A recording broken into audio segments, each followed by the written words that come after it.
Okay guys, so I'm filming this introduction after I've already replaced the thermostat. Stay tuned in a few seconds here to see my response to the above. But anyway, I developed a theory while doing this. It's another one of those cases where a guy at General Motors who was in charge of dealer affairs was tired of taking complaints from dealerships that they weren't getting enough service to replace these thermostats and not meeting their quota. So he went to the guy in the engineering department and said, we need to increase the amount of thermostats being changed at dealerships. Can you help me out? So engineers went to work and they made sure that as many people as possible were going to be discouraged from trying this on their own. So, but anyway, thanks for the video above and all the nice comments, and here is a little bit of a follow-up. Okay, so I got it all done without doing anything to the throttle body, just the air line, and like the one commenter said, 1/8 of a turn flipping the wrench each time on that back bolt on the housing, and I got it loose. Here's my loose housing pipe for the thermostat. But as you can see, with this blankety blank shield and pipe, I cannot get this out. I could probably force it and destroy the old thermostat in the process.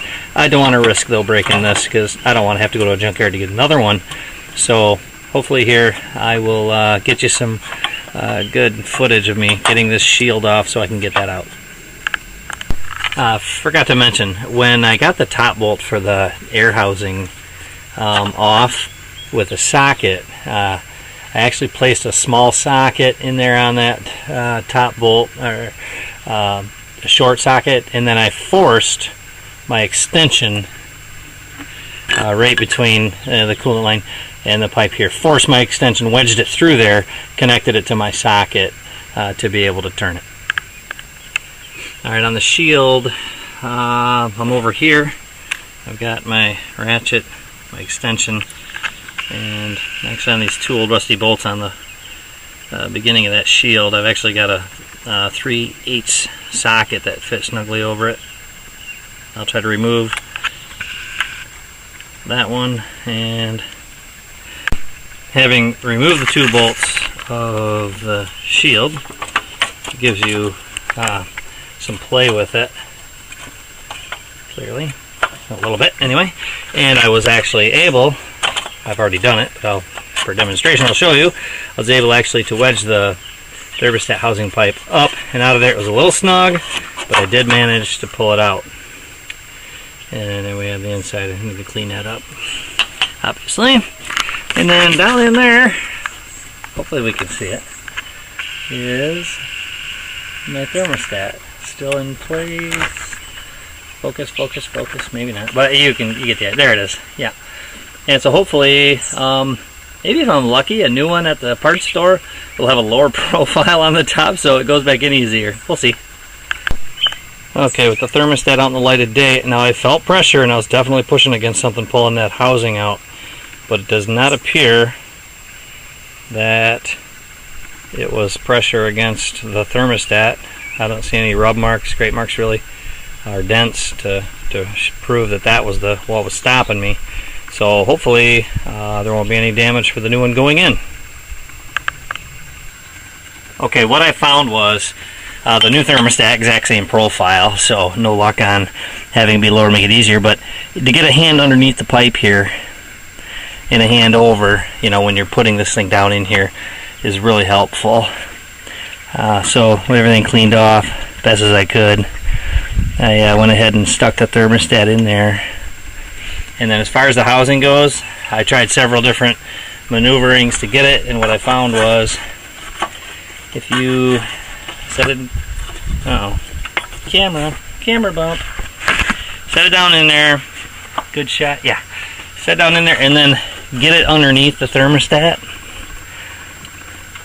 tilted underneath it, and hopefully that's a good shot. From underneath it, once you clear the tip of it, it slides right up over it, and now I can start working on the bolts. To get the bottom bolt started, Logic is going to tell you to reach your right hand down from underneath here and to try to turn it with a couple of fingers to get it started. Almost impossible. And you'll fight with it for a while, like I did, until I tried something crazy.